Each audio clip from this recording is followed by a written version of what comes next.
Dicen tus tías que no pueden mandarte más dinero. Que ya tú puedes ir para allá a trabajar y mantenerte tú solo. ¿Qué? Aquí, mijita, tienes que esperar a que se muera alguien para poder tener una casa. Y no vengas a decirme que ya se pueden comprar casa porque lo de la vivienda en Cuba es una jodera. Tanto soñé y tanto que sentí, más esperé. Estoy enferma. Estoy muy enferma. Yo no te lo quería decir porque no te quiero hacer daño. Por eso es que... ¿Entiendes? Toda mi vida he dado el 100% a este país. Toda mi vida trabajando lo mejor posible para que echemos para adelante. No tienes ni idea de lo que ha pasado. El ron me ayudó a lidiar con el divorcio, con la muerte de Mima, pero al mismo tiempo me quitó a mi hija, que me dijo dos grandes frases. Una: yo no quiero ser como tú. Y dos: no quiero verte nunca más. Nunca más. ¿Dónde encontrar razón para este amor?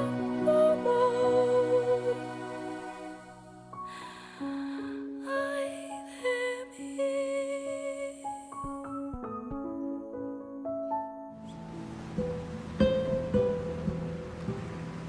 Aquí nada va a cambiarme. ¡Comunista cochino! Eso es lo que tú eres. ¡Comunista cochino! ¡Coño! ¡Anda! Aquí todavía queda algo. Pero ustedes no tienen conciencia de eso. Tenemos miedo de romper las reglas y quedarnos sin nada. ¿Y qué importa que nos quedemos sin nada? Si lo que tenemos no sirve. No sirve, Lauren. Lester Hamlet, ¿cómo estás? Buenas tardes, Joel Ortega. Yo estoy bien, ¿y tú? Yo muy bien, muy feliz de que por fin podamos hablar.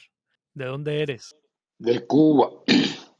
Soy un cubano de La Habana, nacido en La Habana, con la vida vivida básicamente en La Habana Vieja, aunque tuve algunos periodos muy en la infancia de vivir en el Vedado, pero soy una persona de La Habana Vieja.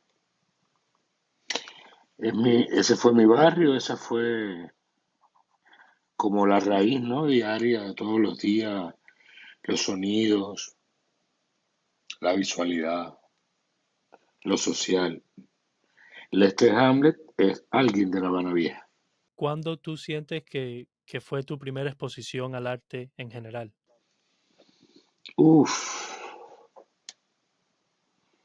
yo no tengo una fecha exacta que te pueda precisar, pero recuerdo que siempre era como mi disposición espontánea para cualquier cosa que tuviera que ver con lo creativo, ya sea para recitar en el matutino o para arreglar el mural del aula los fines de semana. No sé, siempre tuvo que ver con eso y ahí también surgieron pequeñas cosas que recuerdo con mucho, con muy bonitos recuerdos, como una obra de teatro que se montó a partir de un disco que existía con Amigos, un programa que había en la infancia, que era Amigos y sus amiguitos.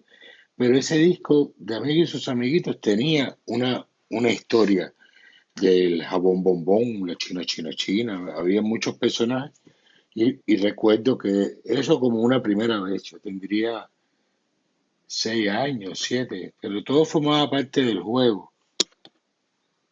Era una disposición, como te digo, muy espontánea para todo lo que tenía que ver con la creación. Ya creo que luego no encontré otro camino ni otro deseo, aunque recuerdo que cuando estaba en 12 grados, que había que pedir, como hacer como la lista de las carreras que tú creías que querías estudiar, yo en aquel momento pedí estudiar Derecho. No sé qué hubiera sido de mí, ni de mis representados, pero si estudia Derecho no hay nada más que probarlo todo y me ocupo de un oficio en el que hay que crearlo. Nada está probado, ¿no? Entonces me alegro que la vida se haya decantado por aquí.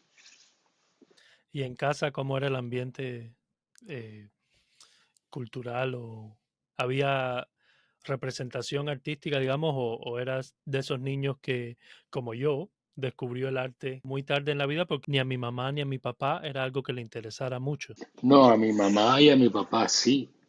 Fíjate que de hecho yo tengo un nombre que también a mí a veces me resulta pesado, porque Lester Hamlet suena como un nombre que me puse luego de saber a lo que me iba a dedicar, básicamente. Nombre un poquito a mí estridente. Entonces, eso también habla un poco de quiénes eran mis papás, ¿no? Yo nací el día que mi papá, siempre fue maestro, mi papá estaba dando ese día Shakespeare y entonces le parecía a él que había nacido su príncipe y había que nombrarlo Hamlet. Mi mamá había decidido que fuera Lester porque le gustó ese nombre en una portada del disco de un trompetista.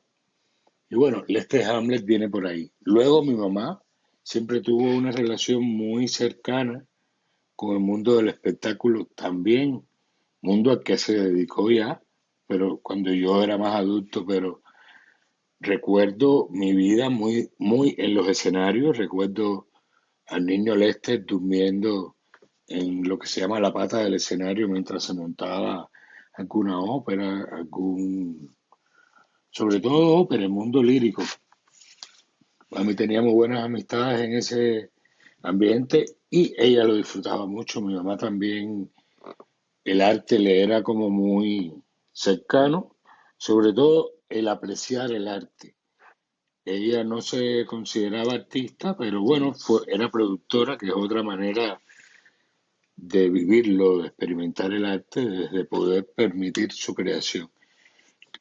Y ya después, cuando me recuerdo, cuando ya yo estaba como con 13 años por ahí, para evitar una escuela al campo, que la escuela al campo son unos periodos, en un momento fueron 45 días, luego fueron 30 días, a mí me tocaron las dos cantidades de días porque eso cambió de momento, pero para evitar una escuela al campo, mi mamá logra que yo me quede vinculado a un proyecto donde ella estaba trabajando, que era Estudio Lírico de las Artes Escénicas, que estaba montando María Lao bajo la dirección del maestro, el gran maestro del espectáculo musical en Cuba, que es Nelson Dor. Y entonces tuvo esos 45 días de estar viendo cómo se hacía, que ya no era el disfrutarlo, era formar parte todos los días del ensayo y, y yo ahí me enamoré. Era muy bonito ver cómo el director creaba y le decía a los actores, ahora entra por la derecha o en tal momento de la canción, déjate caer en la cama para atrás. Imagínate, era una zarzuela de mucha cubanía, había mucho movimiento escénico, de verdad fue un gran espectáculo.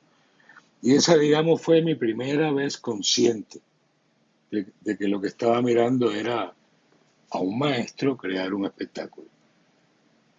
Y a partir de ahí ya se me convirtió como en mi objetivo. Yo quería hacer eso, yo quería en ese momento y únicamente dirigir teatro.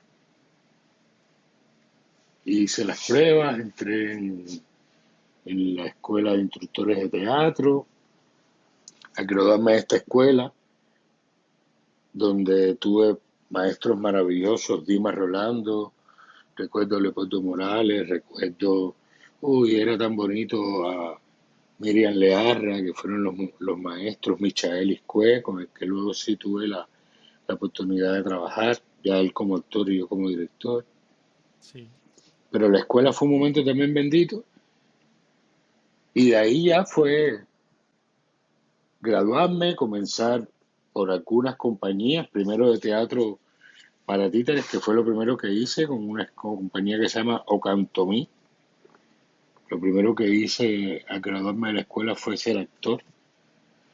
Luego ahí paso un breve momento por una compañía también de Lisa, que dirigía Liubasi, y de ahí ya entro a lo que fue como mi trabajo más largo en esta primera etapa, que entro a Teatro Público a ser asistente de dirección de Carlos Díaz, de las puestas del final de la etapa de montaje de Las Criadas, y ya con Carlos Díaz hago Niñita Querida, El Público, y ahí ya eso fue ya como la dicha misma, porque no era que empezaba a hacer teatro, era que empezaba a hacer teatro con Carlos Díaz, que es vivir el arte dentro del arte, desde el arte, se suda arte, se clava arte, se pinta arte. Yo recuerdo que hubo un momento en que mis dedos estaban llenos de callos y ampollas, y era porque había que estar cortando el encaje por el borde del dibujo para la sayuela, que Carlos pedía, yo veía que nadie quería y lo hacía. Fueron años de mucho aprendizaje, de mucho amor por lo que se hacía y de mucho entrenamiento en una disciplina, en un rigor. Yo creo que en definitiva fue de mis grandes privilegios, de mis grandes escuelas, Carlos Díaz, eso sin lugar a dudas. Aunque las experiencias anteriores, por supuesto, también aportaron lo suyo, pero Carlos fue vital. En el momento en que estamos grabando esto, justo acaba de pasar el Día de los Padres. En Instagram vi a muchas personas que compartían una imagen que salía una foto de Carlos Díaz y decía como que muchas veces cuando pensamos en papá pensamos en Carlos Díaz. Y la verdad que siempre se habla de Carlos Díaz. O sea, es como en Cuba por lo menos siempre los actores hablaban de teatro público. Era como la escuela. Yo creo que a nivel teatral en Cuba hubo una gran escuela que fue Teatro Irrumpe, que la compañía que dirigió Roberto Blanco, de la cual Carlos Díaz era el asistente de Roberto. Luego existió, por supuesto, de las cosas más hermosas que siempre hubo en Cuba, fue Flora Lauten y su Buen Día, un escenario y un grupo del que yo era asiduo espectador. Ya de ahí vienen otros grandes teatreros, teatristas como Carlos Cedrán, Antonio Fernández, tantos, ¿no? Pero de esas escuelas, Irrumpe, que era Roberto Blanco, Flora, y otros, Uber de Blanc, otras compañías ya instauradas, pero de mi preferencia siempre fueron esas dos. Y logré, Carlos. Eso que tú dices de Carlos como padre, sí, porque ya luego, tal vez no en esta primera etapa, donde yo trabajé tan directamente con él y con la compañía, tal vez no en esta primera etapa, pero ya luego Carlos también, además, se convirtió en profesor, por lo cual sus obras también eran los ejercicios y la tesis de graduado de muchos actores jóvenes, Y cuando tú, joven, entras, sin duda Carlos es tu padre. Sin duda vas a aprender de él todo lo que si la madre es el teatro, Carlos es el padre que provee, prodiga, enseña, educa. Por eso tienen toda la razón. Padre Carlos Díaz Alfonso. Has hablado del teatro, pero de la parte de dirección. Pero yo también sé que tú eres actor y que cómo, o sea, en un inicio te interesaba la dirección, pero ¿cuándo llega el interés por la actuación? El interés por la actuación no es que llega, se fue muy rápido, porque siempre mi vocación estuvo más eh, dirigida o más abocada, digamos, a la dirección. Es verdad.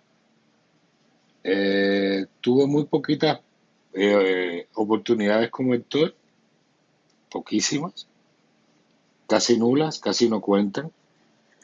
Pero bueno, es algo que ahora me atrevería a hacer.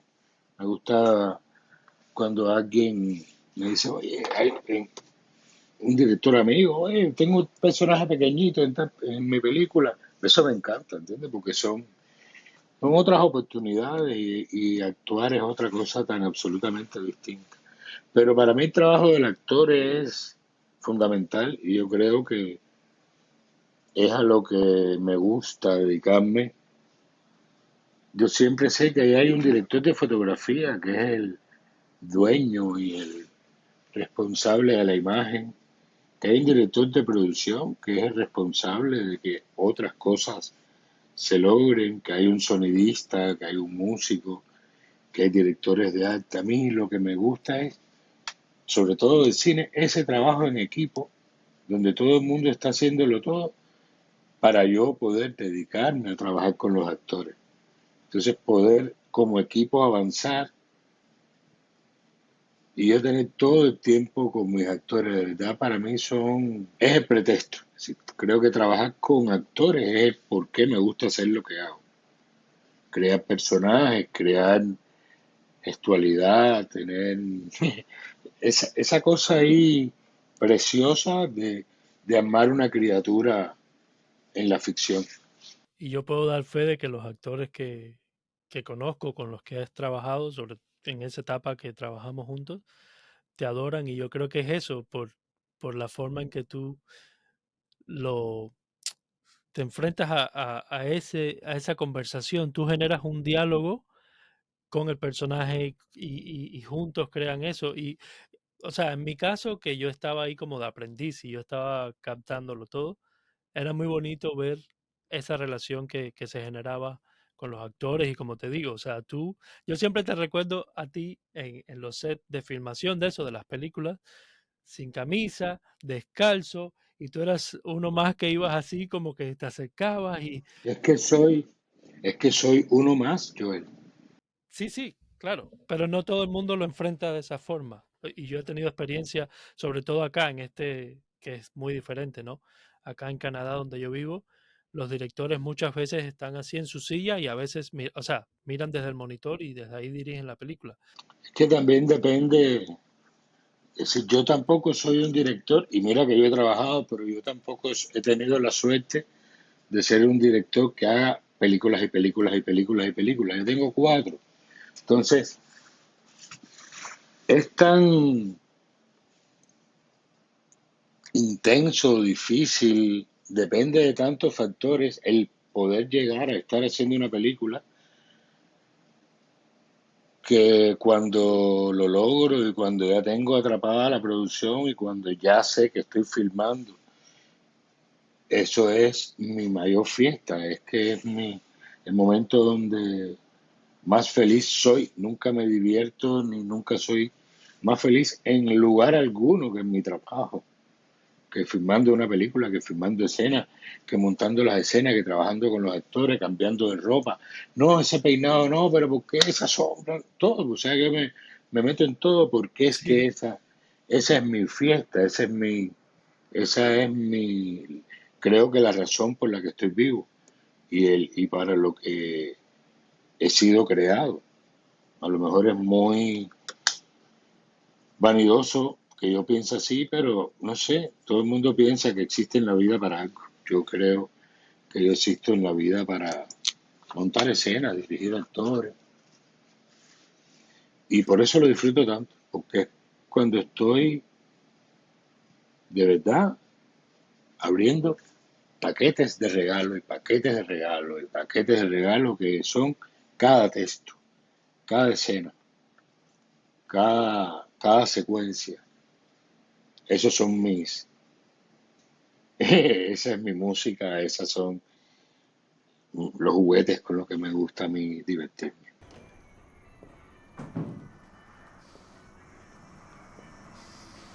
¿Y esto qué cosa es? Este es de Mima. Pues traté de convertirlo en el partido del televisor sin televisor. Ya. ¿Y en cuánto tú piensas vender esto? Yo qué sé. Pero tampoco quiero darlo regalado. Por eso quiero darle un repasón, una manito de pintura, algo así. Para impresionar. Qué locos somos los seres humanos. Ahora mismo me entra un deseo de escribirte algo. Poeta. No, de verdad. Una poesía pequeñita. Escríbela. Ayúdame tú. ¿Yo? Coño, tú eres periodista, tú trabajas con las palabras, anda. No. Ya casi no sé trabajar con las palabras. Eso no es lo mío. ¿Puedo decirte algo? Para con el bombillito que me lo vas a joder y ya no lo venden. Perdón. Yo recuerdo el día en Casavieja, estábamos sobre el final de Casavieja y fue el último día de rodaje de Adria Santana, o sea, era una fiesta, todo el mundo estaba bien y ella se iba y yo recuerdo, yo estaba llorando de la emoción que ahí afuera de la casita en Santa Fe, eso es Santa Fe, donde se filmó la película, que no, en el patio, la última escena que ella filmó, y salimos todos al patio y estaba Estorino, estaba presente ahí en el portal de la casa, y recuerdo que todo el mundo estaba, o sea, era una celebración, pero la gente estaba emocionada, porque se creó ese ambiente. Esa ha sido la experiencia más linda que yo he vivido en términos de cine. Es la más linda que he vivido yo. Y tú recordarás, por eso es que siempre digo que no somos nada, somos uno más, somos un instrumento más de algo que no sabemos qué es. Y Casavieja fue una película que navegó por esas fortunas todo el tiempo. Casavieja no tuvo que luchar para llevarse a cabo.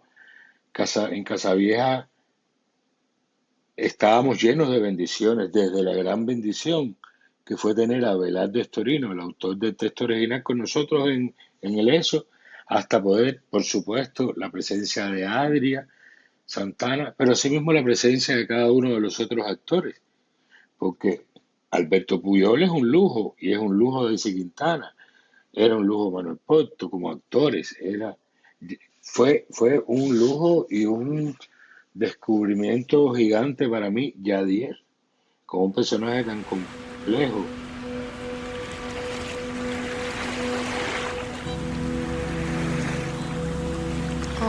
Siempre se me está rompiendo esto. Yo pensé que el día que tú volvieras iba a ser un día de fiesta. Mamá con su arroz con pollo. Y papá llamando a todo el familión para hablar de cuando éramos muchachos. Hablar de los que se han casado, de las que pegan tarro. Fiesta. Y ya. Después te vas otro chorro de años sin saber la falta que me hace. Estás triste. No. Cansada. ¿Por qué no pides licencia y te vas un mes conmigo para allá? Mira, llegó Diego. ¿Viste? Esa película estuvo bendita. ¿Tú te acuerdas, Joel? Hay dos cosas que a mí me marcan, digamos, la magia que acompañó a Casavieja. Uno fue en la primera escena en la que aparecería Isabel Santos.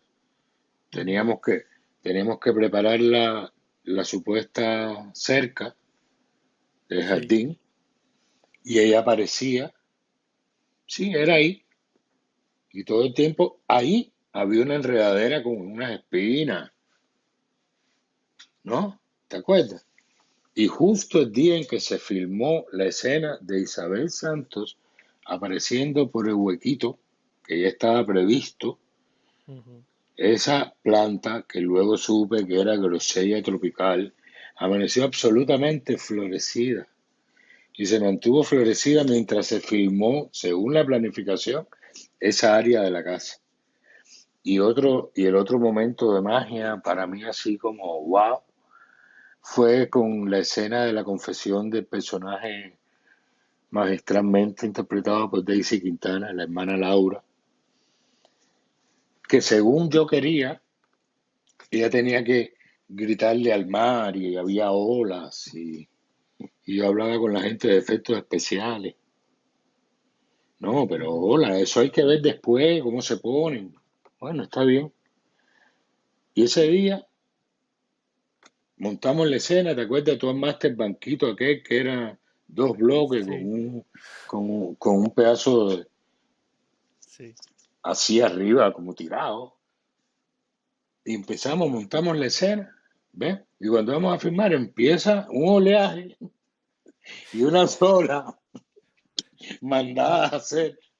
Y Daisy pudo hacer todo eso. ¡Ay, qué bonito! Pero terminó la escena. Pero si yo solo era una chiquilla enamorada de Esteban. Ya, olvídate de eso. Ya pasó. ¿Ya pasó? Pero tú no quieres saber qué me pasa. No, ahora tú me oyes la historia, porque aquí todo el mundo dijo que él era un borracho. Todo el mundo lo dijo. Laura, Hasta que se fue en una balsa, que fue que me rompieron sus papelitos y los retratos. Y ya después cuando nos enteramos que nunca llegó al otro lado, todo el mundo lloró. Tuvo que morirse para ser simpático. A ver si yo me muero mañana, ¿qué van a hacer? Ponemos una placa que diga Laura Rodríguez Pérez, hija ejemplar. ¡Ay, qué bonito! ¡Qué gracia me da! ¡Qué mérito! Si supieran que yo lo que tengo es tremendo deseo de pararme en el centro de ese parque, de pararme encima de un banco y empezar a dar gritos, ¡ay! Yo creo que ese día hasta se dañó la cámara, ¿no? Le cayó No, una ola, mojó la la cámara cámara. se dañó cuando fuimos a filmar la escena que después llamamos en la película la escena de la flecha, que es la de los dos hermanos ahí frente al mar. Ah, sí. Ah, ya, ok. Yo no sé si tú te acuerdas, y hay un momento creo que fue en la discusión, cuando están en el pasillo, que está Diego, eh, ¿cómo se llama el personaje de Diego? Esteban, Esteban y la Laura madre, y que están y así como todos, y Daisy. Y esa secuencia terminó, creo que fue, estoy casi seguro de que fue esa secuencia. Y, y yo recuerdo, yo estaba afuera contigo, ¿no? Y frente al monitor. Y tú estabas así llorando, porque era, o sea, esa es otra cosa que, que uno nota en ti en las filmaciones, que tú te metes, es como que tú estás viendo la película por primera vez, que de hecho estás viendo la película, la escena, por primera vez, pero tú estabas tú llorando, y no sé si fuiste tú, o seguramente fuiste tú, porque tú eras el que sabía, y el time code el tiempo que había durado de la escena, creo que era 5 o sea, tenía una significación porque, o sea, ahí era la historia con la mamá, todo ese conflicto, y tú con el número 5 yo sé que tú tienes tu cosa, y la secuencia había durado, no sé, 5:55, o sea, tenía una cosa ahí mágica que ocurrió que a ti te pero, desarmó, o sea, pero ¿sabes qué secuencia fue? ¿Tienes el recuerdo bien? ujú, Excepto que fue la escena. Lo que pasa es que ujú, ese día firmamos al revés. Firmamos primero esta que dices, ya, pero la escena en la que eso nos pasó fue el dolly de los dos hermanos cuando va a empezar a llover, que termina Cierto, con, cierto. que Que fue termina, como una sola toma, o sea, porque también creo que fue, iba a empezar a llover y el fue, perrito se coló. fue una única toma, se montó, yo decía, no, ya, esta quedó, esta es perfecta, quedó. No, vamos a hacer una más, bueno, dale, monten. Empezaron a montar el dolly para irme a la contraria a mí y querer Y intentar hacer una más. hubo que hasta romper la cerca, como que fue, Exacto. no, para extender el dolly, como que desarmaron la cerca así en cuestión de 5 minutos. Esa escena primero hicimos como una medición del texto en frío y hacía falta más dolly. Entonces tumbasteis la reja de atrás a poner 2 tramos más y se hizo Ahora con para el mí es como un nervio de que momento. fuera dando el tiempo. También la intención era que viniera de un plano muy general y terminara en un two-shot de los actores que salían y abandonaban el cuadro además. Ay, muy bonita. Esa película, no solo para ti, para mí, está entre las emociones más hermosas y las bendiciones más puras que recibí mientras trabajé. Definitivamente. Y además que el ambiente es que te digo, o sea, era un ambiente familiar y también recuerdo que tú a veces los viernes te daba por cocinar y te ponías y todo el mundo se terminaba después del trabajo y Lester se ponía a cocinar ahí en Santa Fe, que era fácil conseguir, no sé, pescados y cosas que de pronto en la ciudad era más complicado conseguir, pero era todo, o sea, todo el mundo estaba como, yo nunca, la verdad, como te digo, luego en Fábula fue la otra película en la que trabajé contigo, pero Casa Pero Vieja Fábula, para mí tenía la magia de la primera vez también. y Fábula tenía, y Fábula, porque Casavieja también tuvo la protección de la industria, porque fue una película que hicimos desde la industria, por lo cual estaba planificado hacerla, y Fábula tuvo como el riesgo de la aventura. Ujú. ¿Entiendes? Fábula fue una aventura total. A mí me dicen cómo fuimos capaces. Yo no sé cómo fuimos capaces, pero creo que no sabe cómo fue capaz Verónica, que la produjo, ni ni cómo fueron capaces todos los asistentes que trabajaron en cada departamento. Qué duro fue, pero qué hermoso fue. Además, la hicimos como quisimos, de la manera que quisimos. Solo teníamos el dinero que teníamos, no teníamos más. Gracias a Víctor Martínez, René Quijada, Alfonso Quijada. Eh, qué aventura, Sí, qué aventura. sí. Se disfrutó, pero de otra manera. Es decir, no era el beneplácito que fue cada día de Casavieja. Yo creo que lo que pasó en Casavieja fundamentalmente no es que era la vez que tú estabas frente a un largometraje. Estaba frente a un largometraje yo, estaba frente a un Sí. largometraje todo el equipo principal. Está Ujú. menos el fotógrafo, que esa película tuvo a Rafael Solís, que es un excelente fotógrafo experimentado, y la primera película de Sveinung, que era el operador de cámara, la primera película también de muchos, y eso también le daba una energía como la que tuvo. Ujú. Yo creo que eso sí, no hay una receta para eso. Yo creo que fue así porque sí, le tocaba, tenía esa magia. Pero tanto que yo te digo que, o sea, hace ya tiempo yo no veo esa película, pero recuerdo que como yo me fui de Cuba y yo no pude estar en la premier, yo no pude verla en Cuba. Y la vi luego cuando tú viniste a Vancouver y la presentamos acá y yo estaba emocionado porque era cada escena me traía memorias de cuando se filmó y era muy bonito. Tú decías ahora que cuando tú estás filmando es como la mayor fiesta. Cuando yo me enfrento a una filmación, esa sensación no tiene comparación con otra cosa. La emoción que de trabajo, eso, de uno estar trabajando y estar creando algo nuevo, no se compara con nada más que he hecho en términos de trabajo, ¿no? De hecho, a esta altura de mi vida, mi relación más estable ha sido con mi trabajo. Yo no he podido sostener en el tiempo nada como mi trabajo. Y me ha costado decisiones fuertes en mi vida.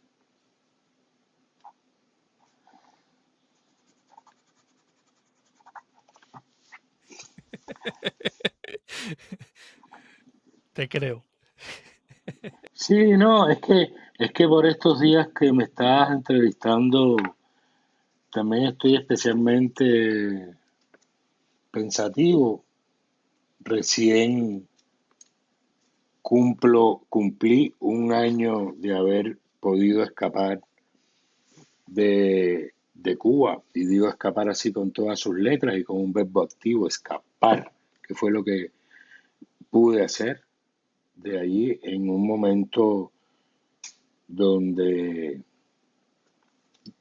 ya me asfixiaba el espacio. Entonces, ya llevo un año fuera de Cuba, ya llevo un año recibiendo información en libertad, viendo realmente la vida desde la libertad. Y qué feliz estoy de haber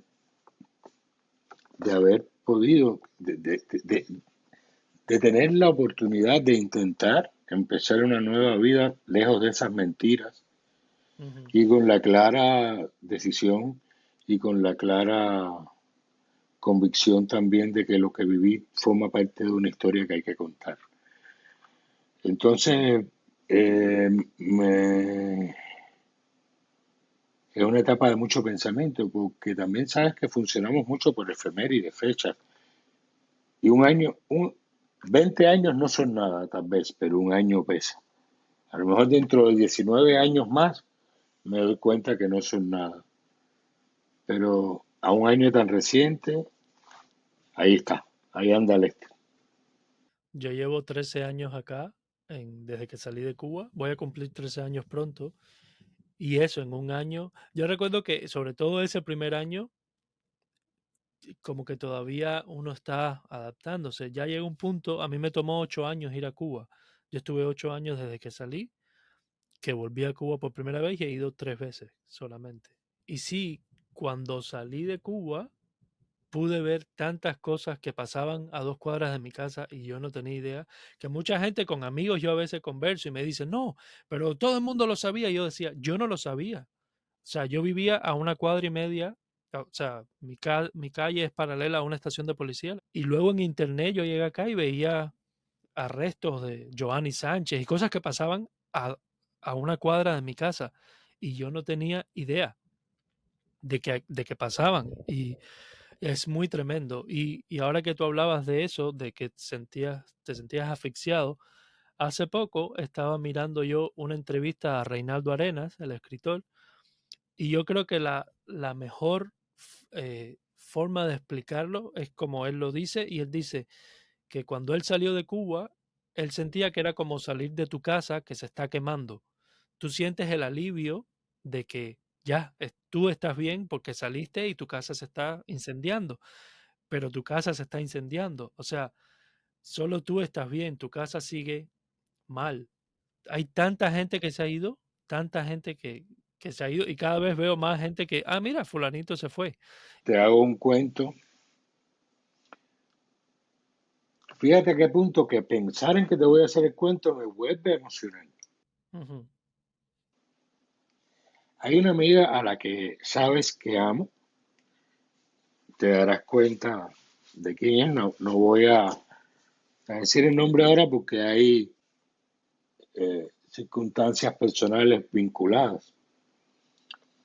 Que cuando la llamo para saludarla, porque estábamos en un grupo de amigos, y me dice, papi, después hablamos que estoy montándome, que vuelo a Cuba, que operan a mi mamá de urgencia. Primero, en ese momento, enterarme que operan a su mamá de urgencia, ¿no? Y que estaba volando a Cuba por eso. Y me quedo conversando con la otra amiga, pensando de qué manera. No sé, por primera vez sentí que quería estar, no en Cuba, sino poder ayudarla. Nos quedamos hablando de eso y como a la hora y pico. Ella, que siempre tenía la costumbre de cuando aterrizaba en Cuba, al poner su SIM con el número cubano, lo primero que hacía siempre era mandarme un mensajito.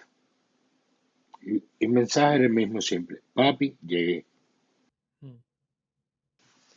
Y ayer, después de que estábamos hablando, como a las 2 horas, me llega un mensaje de ella y me dice el mensaje: ya no tengo a quien decirle que llegué a Cuba. Mm.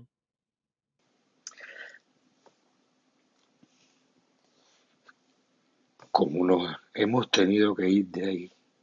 Ujú.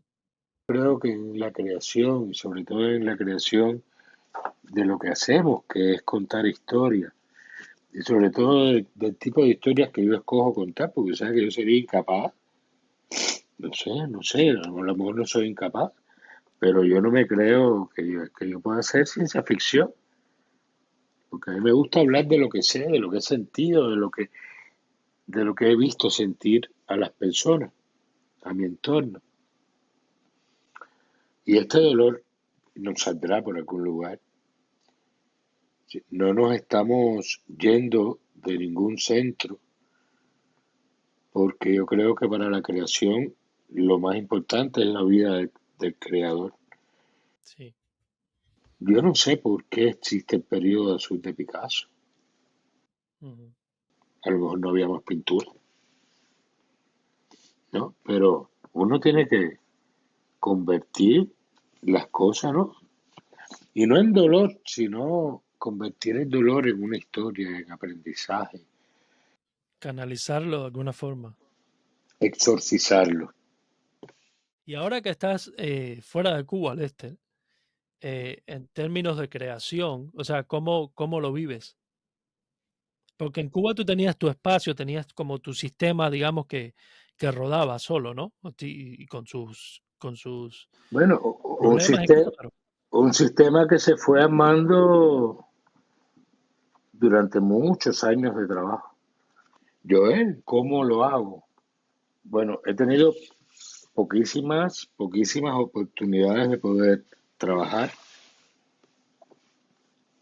porque bueno, está todo el tema también de una legalidad que es vital. Yo creo que si algo me gusta de Estados Unidos, además de la libertad que me permite, es la legalidad en la que yo veo que se vive. Lo decías ahorita, venimos de países que funcionan desde la trampa, pero la trampa desde un nivel tan cotidiano y la extorsión desde un nivel tan cotidiano a todos los niveles, que ver cómo lo que se protege y se trata aquí es de vivir en orden, en regla, ujú, eh, legalmente, ¿no? Y como he tenido, no desgraciadamente, pero ha coincidido con que he tenido mucho tiempo libre en lo que he estado en todo el proceso de la solicitud del asilo, de ver cómo logro una legalidad para poder vivir y aportar en este país. Me he dedicado a escribir, tengo 2 guiones terminados, wow, felicidades. que gracias, tengo un tercer guión que estoy todavía en una parte como de desarrollo documental, y ahora empezaré a ver la manera en que estas maravillosas historias, una es una historia sobre el amor en este momento, el amor en la contemporaneidad, donde el amor se convierte un poco en otra cosa, o lo romántico ha dejado de ser importante.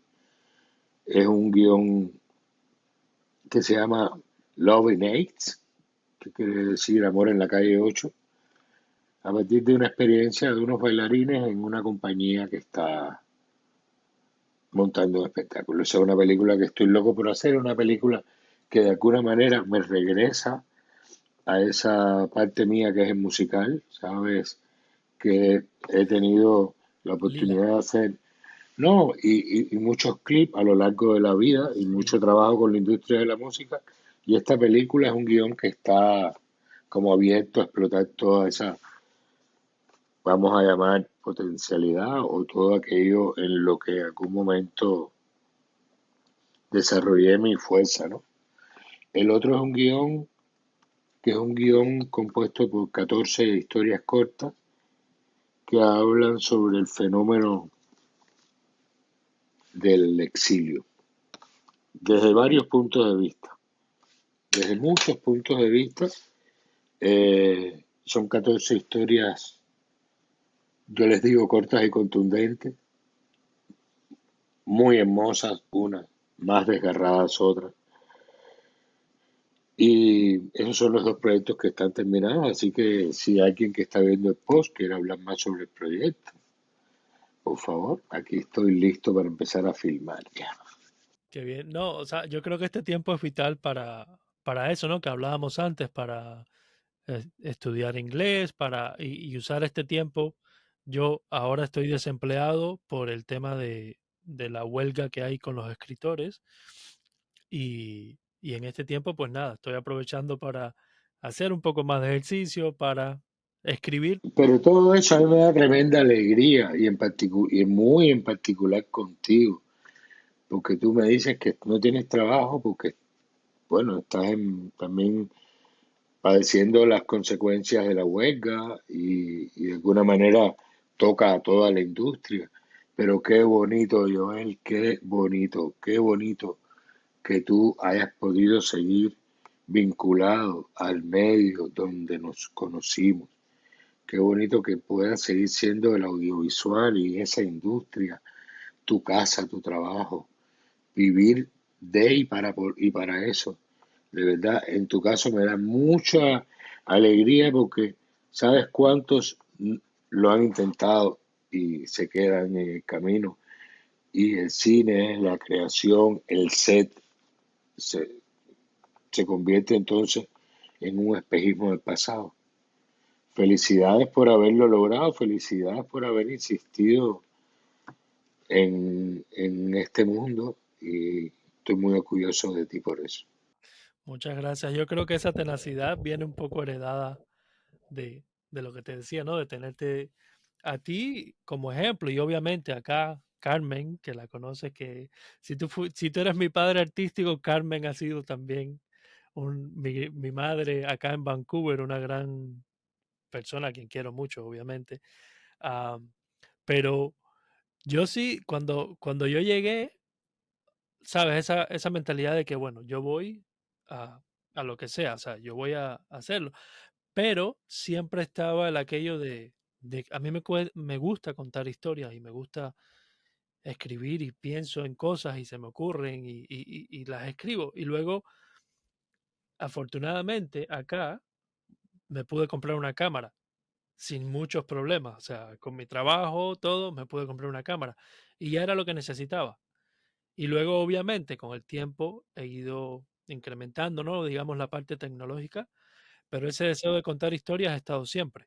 Y es, y yo sí creo que, o sea, yo sí no estoy esperando a que nadie me descubra ni que nadie venga y apueste por mí. O sea, yo aposté por mí hace mucho, mucho tiempo porque esto es lo que más feliz me hace hacer. Y luego uno ve el trabajo. Acá detrás mío tengo el póster de 430 María, tengo el de Solitude, cosas que he hecho que son, o sea, me enorgullece haberlas hecho, me enorgullece haberlas pensado, me enorgullece haber juntado al equipo de trabajo para contar estas historias.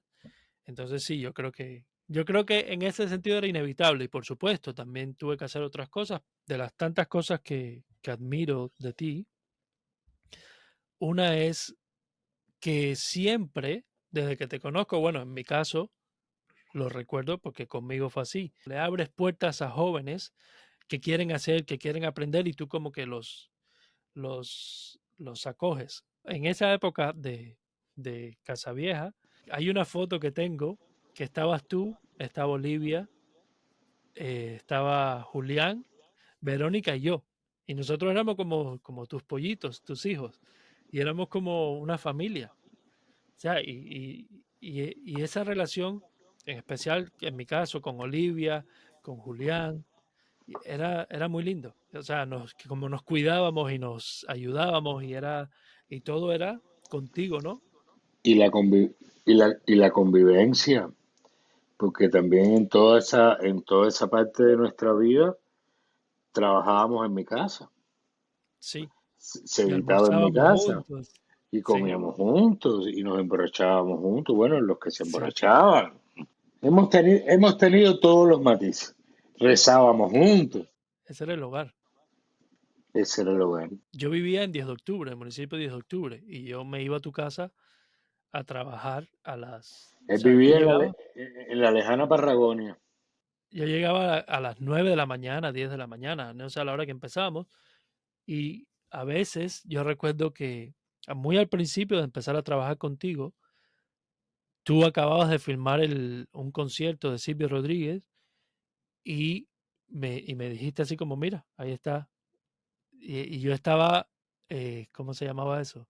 Digitalizando los En, aqu- tapes, los en caseticos del aquella video, época, los ponía en la máquina, los miraba y así yo creo que yo me hice fan de Silvio Rodríguez en esa época porque su música escuchaba muy poco de mi barrio, del recóndito Lawton, como decías tú.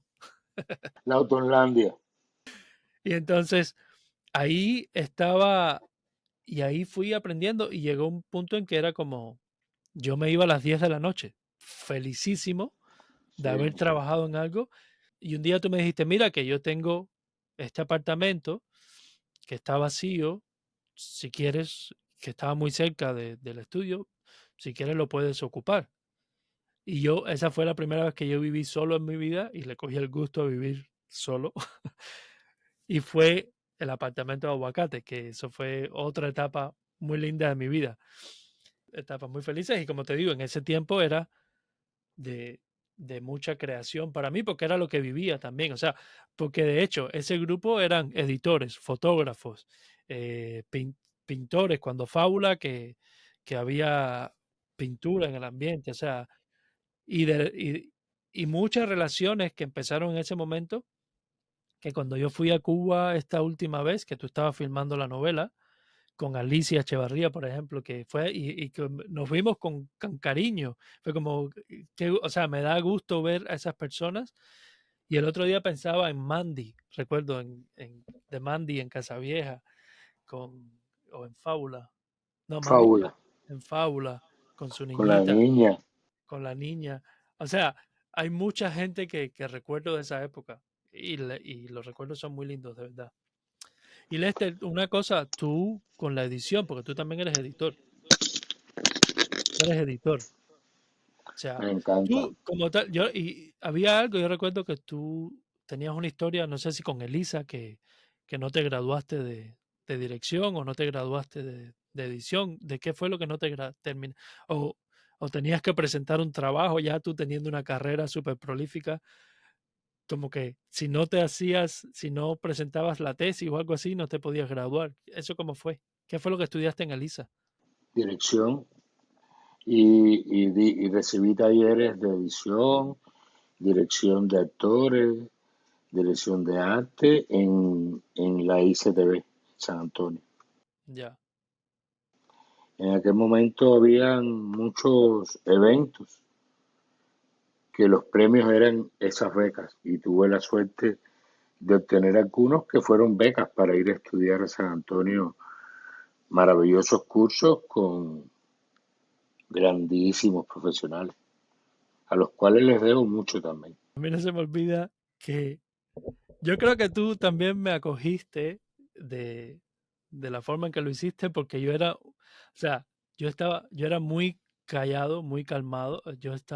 Ya después como que me hice más, perdí la timidez, pero al principio yo recuerdo que me sentaba, tú estabas editando en ese momento Omertá de Pavel Giroux y, y estabas editando la película y yo me sentaba al lado tuyo y tú tenías un teclado con colores y así yo aprendía y que yo veía que tú tocabas una tecla y bueno, esta es para cortar y esta es para y así yo aprendí. Así yo fui fijándome Así Y tú me aprendí contaste, también. y tú me Así aprendí contaste, también yo.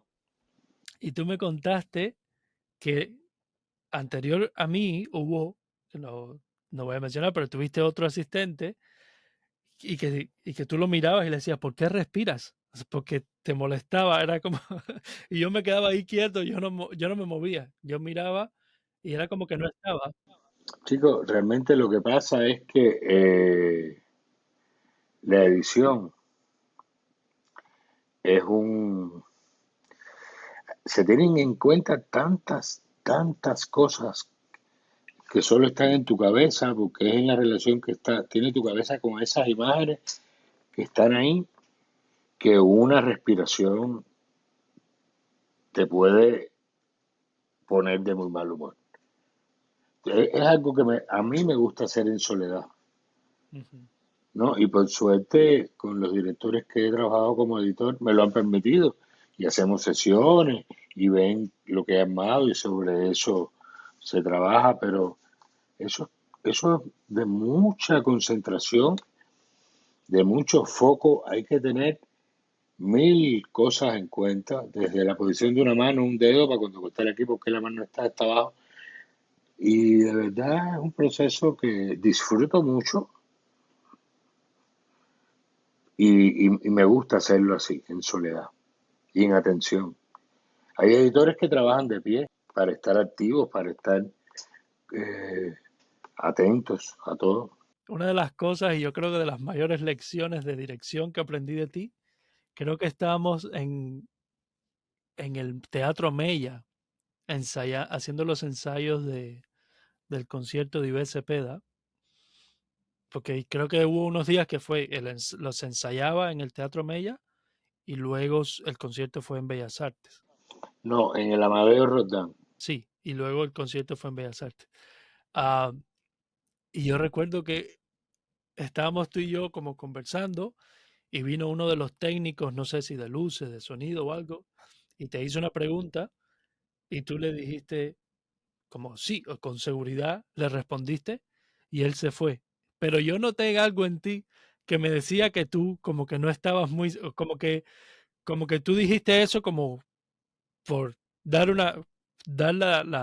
la respuesta adecuada en ese momento y te pregunté y tú me decías no, porque, y me dijiste algo como que lo que digas, dilo con seguridad.